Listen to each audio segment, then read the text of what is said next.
This is Make it plain. Make it plain. MIP With Masamela Matfumo. Mark Thompson. Make it plain. Get woke. This podcast is sponsored by IQ Bar. I've got good news and bad news. Here's the bad news. Most protein bars are packed with sugar and unpronounceable ingredients. The good news? There's a better option. I'm Will, and I created IQ Bar plant protein bars to empower doers like you with clean, delicious, low-sugar brain and body fuel. IQ Bars are packed with 12 grams of protein, brain nutrients like magnesium and lion's mane, and zero weird stuff. And right now, you can get 20% off all IQ Bar products, plus free shipping. Try our delicious IQ Bar sampler pack with 7 plant protein bars, 4 hydration mixes, and 4 enhanced coffee sticks. Clean ingredients, amazing taste, and you'll love how you feel. Refuel smarter, hydrate harder, caffeinate larger with IQ Bar. Go to eatiqbar.com and enter code BAR20 to get 20% off all IQ Bar products plus free shipping. Again, go to eatiqbar.com and enter code BAR20. Folks, it has been an incredible week. Happy Kwanzaa as we return for our final day of Kwanzaa, Imani, the celebration. Of course, we say Habari Gani, which means what's the news? And the response today is Imani for faith. We light the last of the candles, the last green candle, the last candle today. And it is this last day of Kwanzaa. We have been truly blessed and honored all week to have as our very special guest, Dr. Maulana Karenga, Professor and Chair of the Department of Africana Studies at Cal State Long Beach, Chair of the organization US and the National Association of Kawaida Organizations. He is the Executive Director of the African American Cultural Center and the Kawaida Institute of Pan-African Studies, co-chair of the Black Community Clergy and Labor Alliance, author of numerous scholarly articles and books, including Kawaida and Questions of Life and Struggle, Maat, the Moral Ideal in Ancient Egypt, Selections from the Husia, Sacred Wisdom of Ancient Egypt, Introduction to Black Studies, 4th edition, Odu Ifa, the Ethical Teachings as well. He is the subject of the book by Dr. Molefi Asante entitled Maulana Karenga, an Intellectual Portrait, and he is currently working on a book entitled The Liberation Ethics of Haji Malcolm X, Critical Consciousness, Moral Grounding and Transformative Struggle. Can't wait for that one. But he's been here with us all week as the creator of the Pan-African cultural holiday, Kwanzaa, and the Nguzo Saba, the 7 principles. He's also the author of the authoritative text entitled Kwanzaa, a celebration of family, community, and culture. Here with us on this final day of Kwanzaa, Dr. Karenga, back again. Dr. Karenga, Habari Gani. Imani. Asante sana. Habari Gani. Amasimela. Imani. So we're back here for our final day of celebrating Kwanzaa with Imani. And it speaks to the annual theme we have chosen for this year, which is celebrating Kwanzaa in difficult and demanding times, lifting up the light that lasts. And so let's light the last candle and lift up the light that lasts of Imani, faith. This calls for us, quote, to believe with all our heart in our people, our parents, our teachers, our leaders, and the righteousness and victory of our struggle. It teaches us especially to believe in our people's capacity to be themselves and to free themselves and to wage the liberation struggles necessary to achieve these interrelated, indivisible, and inseparable goals. So when we talk about freedom, when we talk about justice, when we talk about equity and equality, when we talk about all the good, the common good, we're talking at the same time about the need to struggle to achieve and sustain them. I repeat, Kwanzaa was conceived and constructed in the midst of the struggles of the 60s, right? So it has a struggle component. It always talks about each principle, strive and struggle to do something, to build something, to be something. So it's an agent-oriented kind of project, right? And here we have faith, the bedrock. We start with umoja because without umoja, we can't do anything. But without faith, we can't sustain ourselves. We do get weary. We do begin to wonder. You know, we wonder will we get over? Not only how we got over, but will we get over? But we'll quickly, if we stay in our history, as I said earlier, we stay in our history, we remember our ancestors have undergone and overcome some of the worst events in human history. And if they did it for us, we can do no less for the coming generation and for ourselves and for our people right now, because we're always in the past, in the present, and in the future. That's how we are. We're related to the past, we're related to the present, and we're related to the future. That's why we say this is our duty to know our past and honor, to engage our present and improve it, and to imagine a whole new future and to forge it in the most ethical, effective, and expansive way. So this teaches us to believe in our people as a central source. Sometimes people will say, why didn't you start with God? Because you start with God. You already start with God. This is an assumption in African culture. People start with God. But the question is, do you have a problem with God or do you have a problem with the people? What do you do? How do we serve a relationship? Is our relationship good with God and bad with our people? Well, the texts tell us what you want to do for God, do for your people, especially for the poor. So God stands satisfied when the poor are cared for. I mean, that's one of the texts, and I'm sure you can find that in other texts. But I'm just saying to you, it's not a question of Black people with God. It's a question of Black people with their own people, with building a community and how we do it in honor of the best of our faith traditions.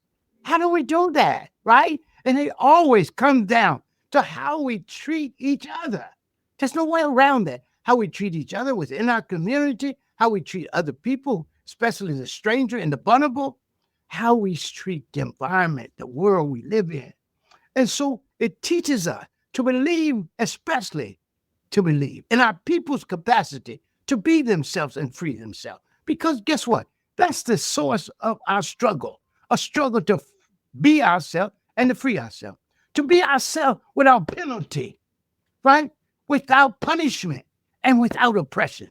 Can we be Black without penalty? Can we be Black without punishment? Can we be Black without oppression? So our struggle is to be ourselves and to free ourselves. We know we can't really be ourselves until we really free ourselves. But we can't free ourselves unless we be ourselves. We can't say we're not Black and then say Black Lives Matter, all right? We can't do that. Black is beautiful. Black is sacred. There is no people more holy than us, more chosen than us. There's no life more sacred than our own. We have to take that. And there's no people who is more capable of liberating themselves than us. We are our own liberators. I repeat, we are our own liberators. And we must believe in our people's capacity to be themselves and free themselves and wage the liberation struggles to achieve the goals that we've set for ourselves, inseparable goals of freedom and justice and good in the world. Nana Robert Sobukwe, a great South African freedom fighter, said concerning the people, we must, quote, we must embody our people's aspirations, unquote.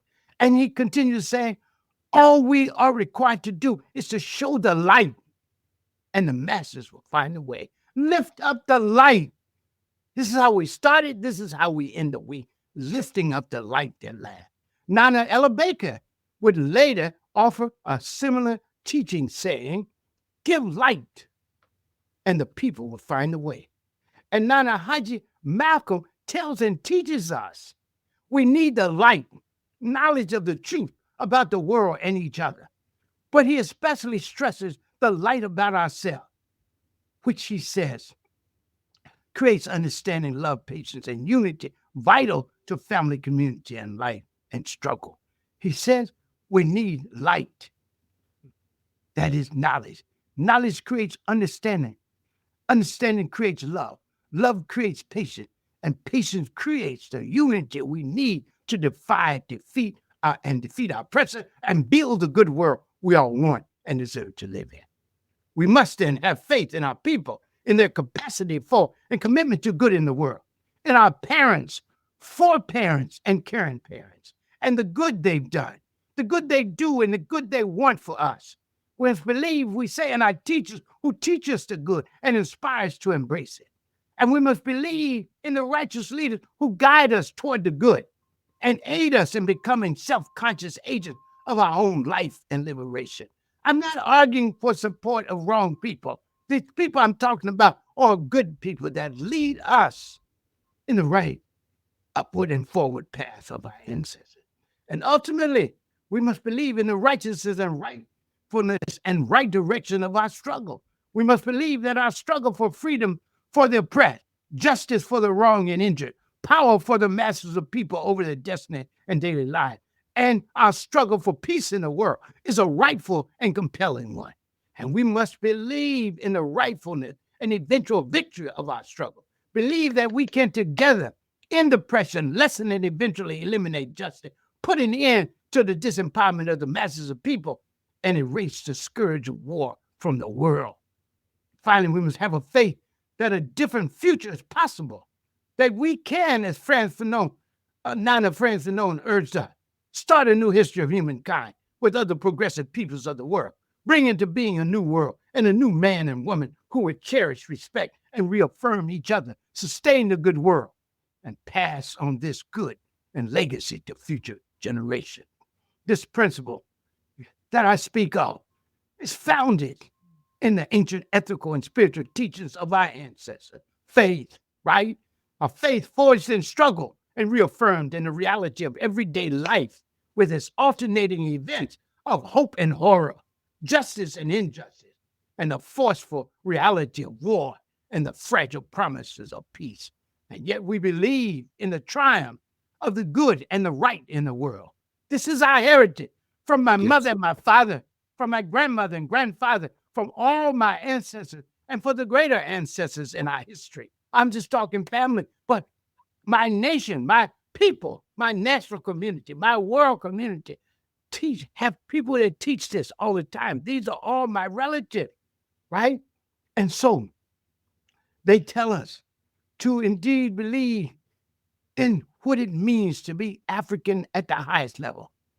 So against all sense of despair, all sense of dispiritedness, all sense of cynicism, and the enduring evidence of evil in the world, even radical evil, we believe in the eventual triumph of the good and the right in the world, achieved, guess how, through righteous and relentless struggle.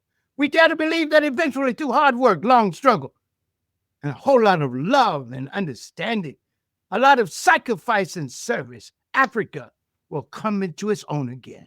And that the people of Sudan will achieve freedom and recover from the slaughter and suffering which engulfs them. And that the wanton and widespread killing across Africa will be stopped. And Africa will heal and build itself in good and beautiful ways. That the savagery being imposed on the Congolese people for precious metals can be stopped. And that the Congolese people can heal, repair, renew, and remake themselves and live the good lives that is their heritage as humans. We dare to believe that the violence, deprivation, and denial of self-determination in Haiti will be overcome, and the Haitian people will recapture that heroic moment of hard-won freedom that ended their enslavement and used it to forge a future of expansive freedom, justice, and forward movement in the world.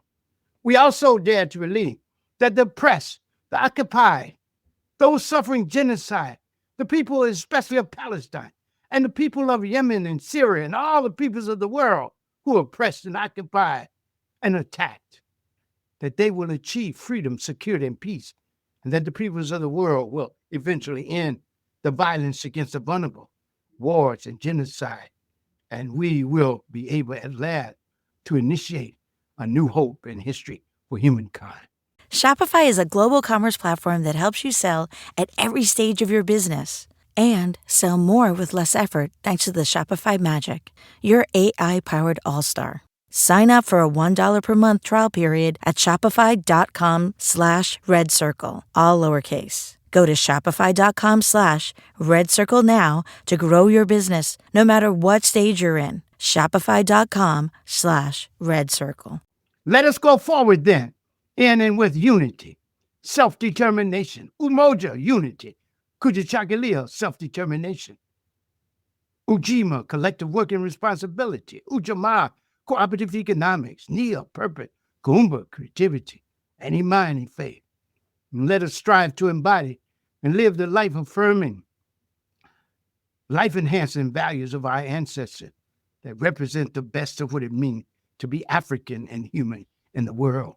Let us always strive to be a powerful presence for good in the world, Black people, African people, and let us constantly work for the good life every person and people as bearers of dignity and divinity demand and deserve. And let us this Kwanzaa and always wish for each and all of us a long and good life, blessings without number and all good things without end.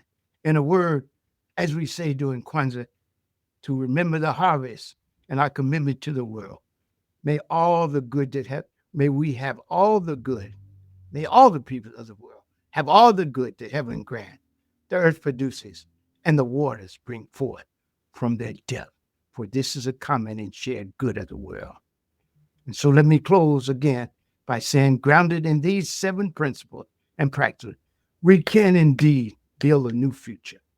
We can weather the worst of winters, disperse and drive away the darkness that seeks to envelop us.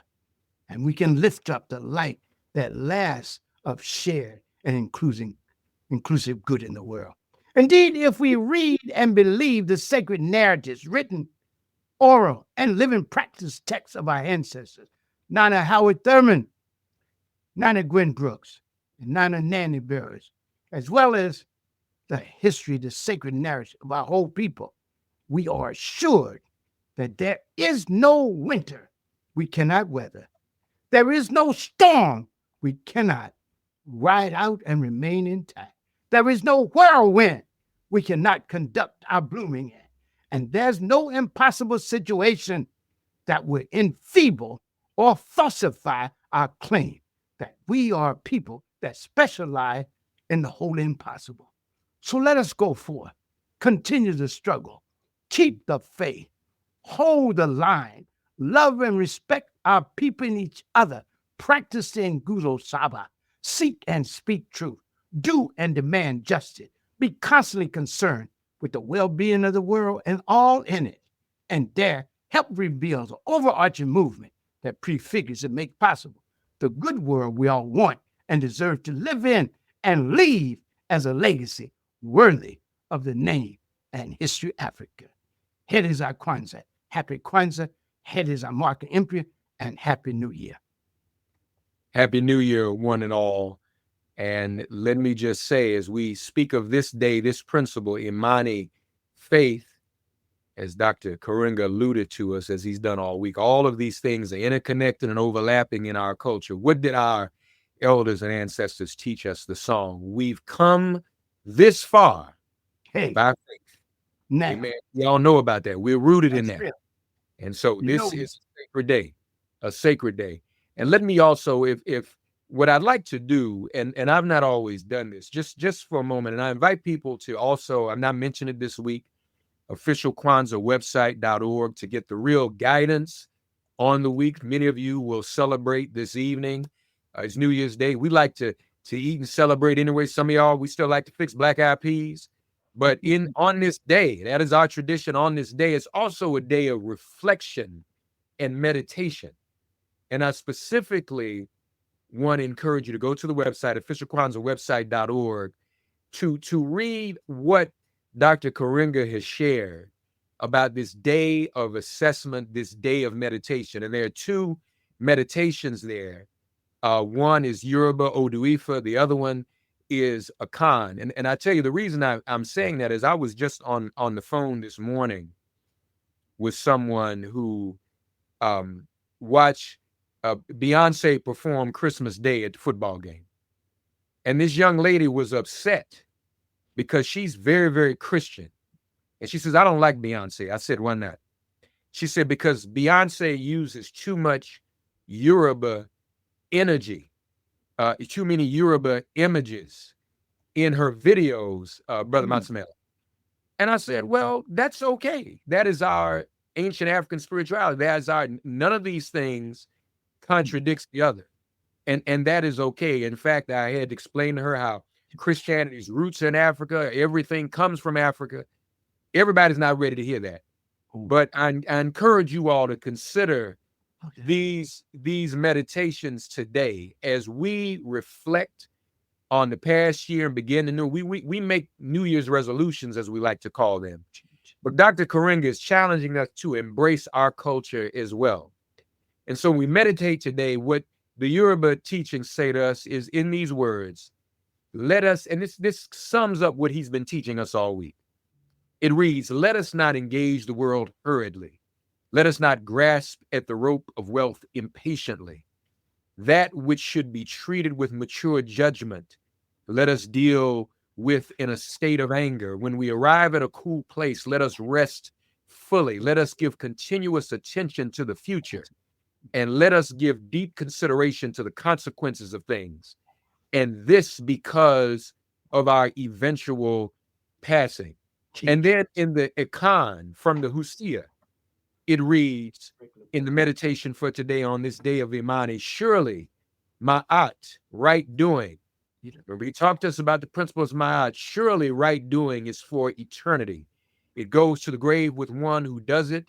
When he is buried and the earth envelops him, his name is not erased from the face of the earth. He is remembered because of his goodness. To speak truth and do justice, for Ma'at right doing is mighty. It is great, it endures, its worth has been proved, and it leads one to blessedness. Wrongdoing does not achieve its goal, but one who is upright reaches dry land. And as we look at all of these forms of our faith, there are no contradictions. Does not Christianity call for right doing and self-reflection and not being self-serving? And so we find as we have evolved as a people, many of these faiths predate even Christianity. I'll say that to you as a Christian minister. We must still embrace the roots of our spirituality, which come from our people and the genius of our culture. And so, yes, please, absolutely. I just want to say that the second one you read is from ancient Egypt, from the second text called Husia, right? You said Akan, but it's you. I know you know it's from Egypt. Yes, no, you're right. Thank it you is. So much. I appreciate it. Thanks for that. It's very important for us to find common ground, and the best of our faith always coincide. They do, and that's why I always deal with the ethical. We can have disagreements over the theology, but if we get to the ethic, speaking truth, doing justice, caring for the poor and the vulnerable, having a rightful relationship with the environment, cherishing and challenging our children, honoring our ancestors and our elders, and always opposing evil, injustice, and oppression, and always pursuing raising up and doing the good. That's in all of the best teachings of our faith. Indeed. And thank you for the correction. I'm reading too fast. Actually, folks, the day of assessment and the day of meditation is noted in the first fruit celebration of the Akan. Yes, but the meditation I read absolutely is from our ancient Egyptian ancestors. If we can just say one last thing. And in the meditation, we're supposed to sit down on January 1st. That's Imani in the day of meditation. Sit down and meditate on the awesome meaning of being African in the world. And we're supposed to ask ourselves 3 questions. Who am I? Am I really who I am? And am I all I ought to be? Right? Who am I? Am I really who I am? And am I all I ought to be? Who am I? Not who's on your license, but who are you among men and women, among your people, right? Who are you in the scales of history, right? What are you doing to make a difference? To not only make a difference, but do good. And then, am I really who I am? Nana Fanon says we often wear the mask. He wrote a book called Black Skin, White Mask. They make us hide ourselves. They make us doubt ourselves, deny ourselves, condemn ourselves, and mutilate ourselves. Tear that mask off. Be your beautiful, black, sacred, and soulful self.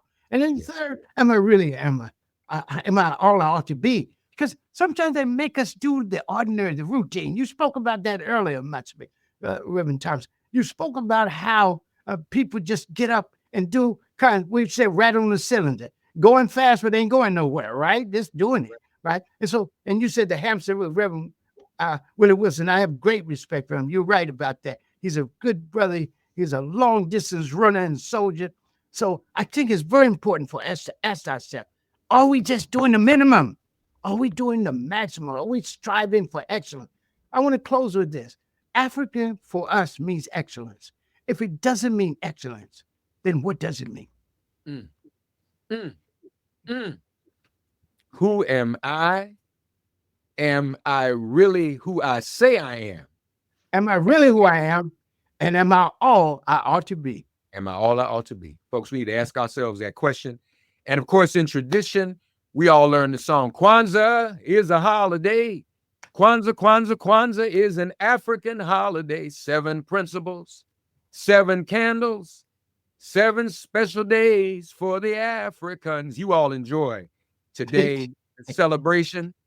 And again, Dr. Karenga, we are so thankful for you and all you do. Much love to his wonderful partner and wife and assistant who keeps us all on task. Tia Moyo, we appreciate you as well. Happy Kwanzaa. Thank you for everything. Happy Kwanzaa, everyone. Happy Kwanzaa. Thank you so much. Thanks for getting woke and listening to Make It Plain. As always, perform an act of kindness on behalf of an elder or young person. Write a letter to a sister or brother who just so happens to find her or himself incarcerated.